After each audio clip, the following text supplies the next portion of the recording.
Education is most powerful weapon which can change the world என்று Nelson Mandela சொன்னார் பாத்தீங்களா. அதுக்கு அந்த எஜுகேஷனுடைய பவரை இந்த அரங்கம் முழுவதும் நீங்க எல்லாம் உணர்ந்திருக்க வேண்டும். We had the hurdles, we are having the hurdles, we will have the hurdles, but the way how to cross the hurdles, the way how to break these hurdles is only with the education. இந்த கருப்பு ஃபர்தா அணிஞ்சிட்டு இங்க உட்கார்ந்திருக்கிறத பார்க்கும் பொழுது எங்க பார்த்தாலும் கருப்பு சட்டையில தந்தை பெரியார் உட்கார்ந்திருக்க மாதிரியான ஒரு உணர்வை தான் எனக்கு இங்கே தந்து கொண்டிருக்கிறது.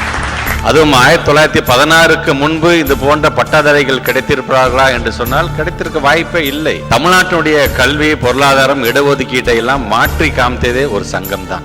முதலாக கல்வியிலே இடஒதுக்கீடாக இருந்தாலும், வேலை வாய்ப்பிலே இடஒதுக்கீடாக இருந்தாலும் அதற்கெல்லாம் ஆரம்ப புள்ளியை தந்தது அந்த சங்கம் தான். இந்த சாதியினர் தான் படிக்கணும், இந்த மதத்தினர் தான் படிக்கணும் இதெல்லாம் முறியடித்து எல்லோருக்கும் கல்வி, எல்லோருக்கும் வேலை வாய்ப்பு என்பதை உருவாக்கி தந்தது அந்த சங்கம் தான். 1916ஆம் ஆண்டு ஆரம்பிக்கப்பட்ட தென்னிந்திய நல உரிமை சங்கம் என்பதுதான் பிறகு நீதி கட்சியாக மாறியது. அது பிறகு திராவிடர் கழகமாக மாறியது. இன்றைக்கு திராவிட முன்னேற்ற கழகமாக திராவிட மாடல் ஆட்சியை தரக்கூடிய அளவிற்கு வந்திருக்கிறது என்று சொன்னால் அதற்கும் ஒரு சங்கம் தான் காரணமாக இருந்திருக்கின்றது. சிறுபான்மையிற்கான நல ஆணையத்தை உருவாக்கி தந்ததாக இருந்தாலும் சரி, அல்லது சிறுபான்மை மக்களுக்கான பொருளாதார மேம்பாட்டு கழகத்தை உருவாக்கி தந்ததாக இருந்தாலும் சரி, உருது பேசுற முஸ்லிமா உனக்கு நான் பிற்படுத்தப்பட்டோர் பட்டியலில் இடஒதுக்கீடு தருகிறேன் என்று சொன்னதாக இருந்தாலும் சரி, பிற்படுத்தப்பட்டோர் பட்டியலில் 3.5% உள்ஒதுக்கீடு வழங்கியதாக இருந்தாலும் சரி, காயிதே மில்லத் கல்லூரி பெண்களுக்கான மகளிருக்கான கல்லூரியாக இருந்தாலும், காயிதே மில்லத் பெயரில் ஆண்களுக்கான கல்லூரிகளுக்கான இடத்தை ஒதுக்கீடு செய்ததாக இருந்தாலும், இதெல்லாம் செய்தது எங்களுடைய முத்தமிழர் கலைஞர். அந்த கலைஞர் கண்ட இயக்க சார்ந்தவன்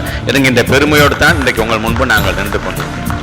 ஆனால் சிறுபான்மை மக்களுக்கு ஒரு பிரச்சனை என்று எப்பொழுதெல்லாம் வருகின்றதோ அப்பொழுதெல்லாம் இந்தியாவிலிருந்து வருகின்ற முதல் குரல் எங்கிருந்து வரும் என்று சொன்னால் நம்முடைய தமிழ்நாட்டிலிருந்து நம்முடைய தமிழ்நாட்டு முதலமைச்சர் மு.க. ஸ்டாலின் அவருடைய குரலாகத்தான் இருந்தது. இன்றைக்கு வரும் இல்லை, என்றைக்குமே அது இருக்கும் என்றால் அப்படிதான் முத்தமிழர் கலைஞர் எங்களை வளர்த்திருக்கிறார். எஜுகேஷன் டிபார்ட்மெண்ட் என்று வரும்போது ஒரு உற்ற தோழனாக அன்பில் மகேஷ் பொய்யாமல் என்றைக்குமே உங்க கூட இருப்பான்.